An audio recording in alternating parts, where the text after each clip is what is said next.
Viewer, this is world traveller Tanvir উপম। আমি আপনাদের সামনে দাঁড়িয়ে আছি এই মুহূর্তে আমার ৭৫তম দেশ বেলিজে এবং বেলিজের এক্স ক্যাপিটাল বেলিজ সিটিতে। পিছন দিকে দেখতে পাচ্ছেন এটি এখানকার সবচেয়ে পুরনো জেলখানা এবং এই জেলটি ছিল ইংরেজ আমলে এবং বর্তমানে এটি রয়েছে এখন একটি সবচেয়ে পুরনো মিউজিয়ামে বেলিজের।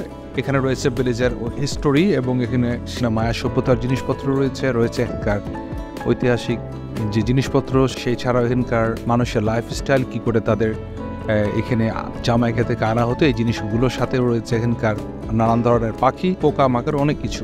আজকে আপনাদের দেখাতে নিয়ে যাব এই বেলিজের মিউজিয়ামটি। আশা করি আপনারা উপভোগ করবেন। ধন্যবাদ।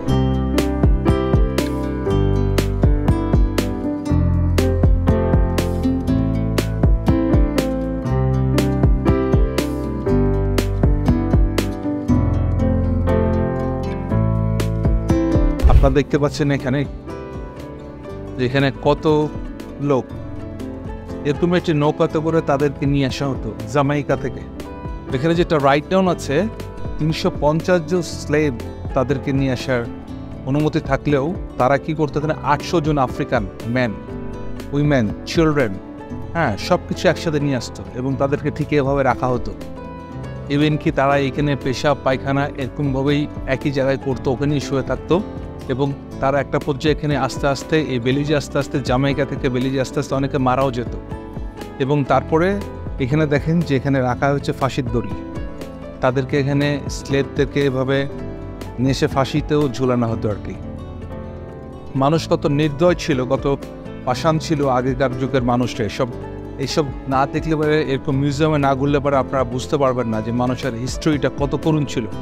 এবং তারপরে এই যে এখান থেকে জামাইকা থেকে তাদেরকে এভাবে নিয়ে এসে এখানে তাদেরকে বিক্রি করা হতো এবং এখানে দেখেন একজনকে রাখা হয়েছে ঠিক এইভাবে, এবং এখানে তাদেরকে হাত কড়া পরানো হতো এবং এইভাবে করা হতো এবং তাদের পুরো গায়ে তেল মাখানো হতো।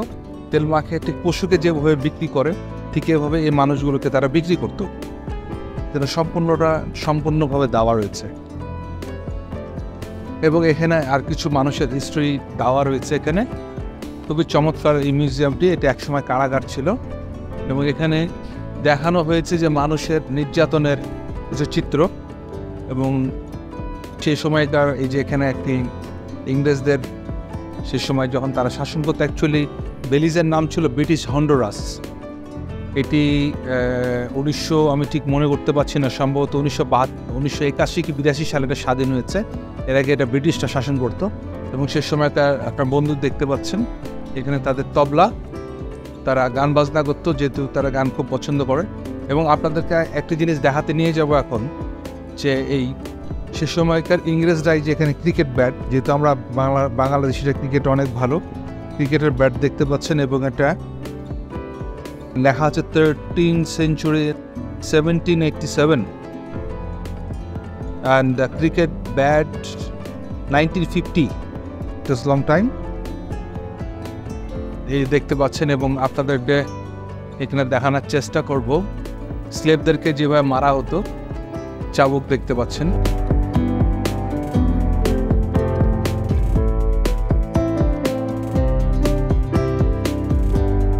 তাদেরকে যেটা করতো, নিয়ে এসে এই গাছ কাটানো হতো, যে দেখতে পাচ্ছেন এখানে গাছের চিত্র, এবং গাছ কাটানো হতো এবং গাছগুলি সারা পৃথিবীর বিভিন্ন জায়গায় তারা বিক্রি করাত। এবং এখানে দেখতে পাচ্ছেন যে করাত, গাছ কাটা করাত।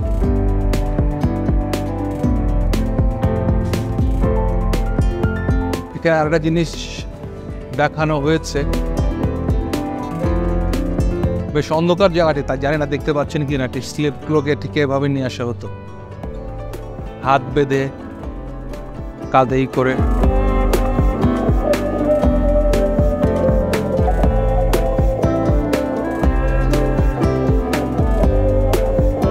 আসলে মানব সভ্যতার ইতিহাস অনেক কষ্টের, অনেক বর্বর। আমি পৃথিবীর যে মিউজিয়ামে যাওয়ার পরে মনটা সবসময় খারাপ হয়ে যায় যে মানুষ কীভাবে পেরেছিল এই আরেকজন মানুষকে এভাবে কষ্ট দিয়ে মারতে, কষ্ট দিতে আর কি। তারপরেও আমরা মানব জাতি, আমরা ভালোও অনেক কিছু করেছি, খারাপও অনেক কিছু করেছি। আশা করি আপনারা জানলেন এবং উপভোগ করলেন এই বেলিজের ইতিহাস। আপনারা সবাই ভালো থাকবেন। এবং আপনারা যেখানে যাবেন ভ্রমণ করতে এ ধরনের মিউজিয়াম দেখলে পরে আপনাদের জ্ঞান এবং আপনাদের পৃথিবীর সম্বন্ধে ধারণা অনেক বেশি বাড়বে। সবাইকে অনেক অনেক শুভেচ্ছা। বেলিজ থেকে তানভীর।